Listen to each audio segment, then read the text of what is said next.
Okay, for today's vocabulary from Forbes, number one, over the course of time is a way that we say from this point in time to this point in time.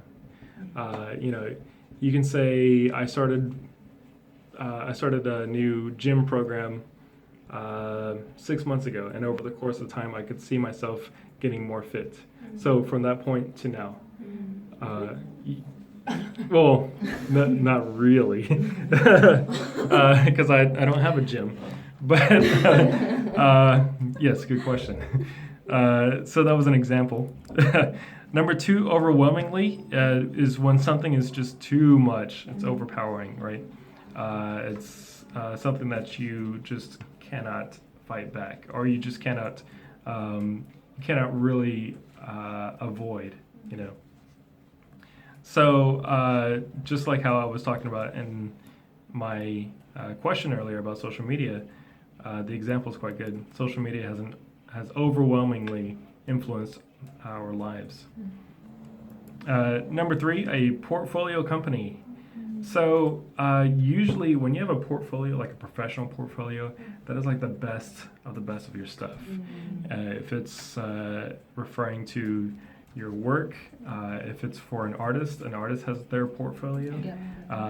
So a portfolio company in this sense is referring to companies that they have a list of the best investments, the best places to invest your money, and they specialize with that.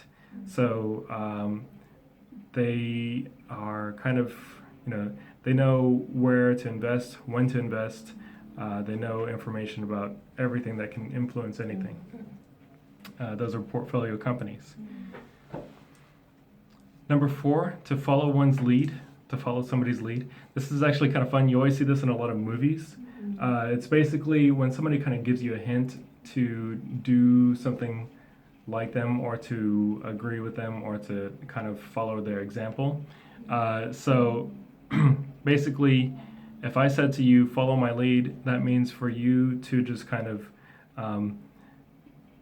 watch what I'm doing, take my example, and do something similar.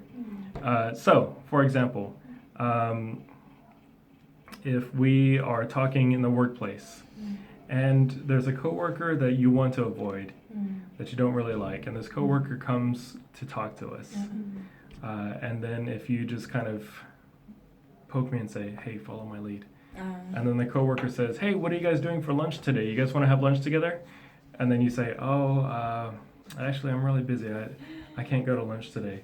And then so I have to follow your lead, and I say, oh yeah, me too. I'm really busy. That's a bullying. Yeah. Yeah, I guess it depends on your perspective on that. So basically, when you follow somebody's lead, you're just kind of following what their attitude or what they're saying is. Number five, to say the least, is like saying basically, fundamentally, at least this. Number six, to take a stance, is when you have a opinion about something and you have to express it. Obviously, you hear this in politics. Somebody has to take a stance on something. People are taking a stance on gun control. People are taking a stance on anything. So, and last is buying power. So buying power, in this sense, does not refer to like I have $1, I have the power to buy this. It's much more grand. It's like this large company has the buying power to buy this company. And refers to, especially when you're referring to like an M&A, that refers to huge buying power. They have that much money, that much influence, that much power to do that. And that's our vocabulary for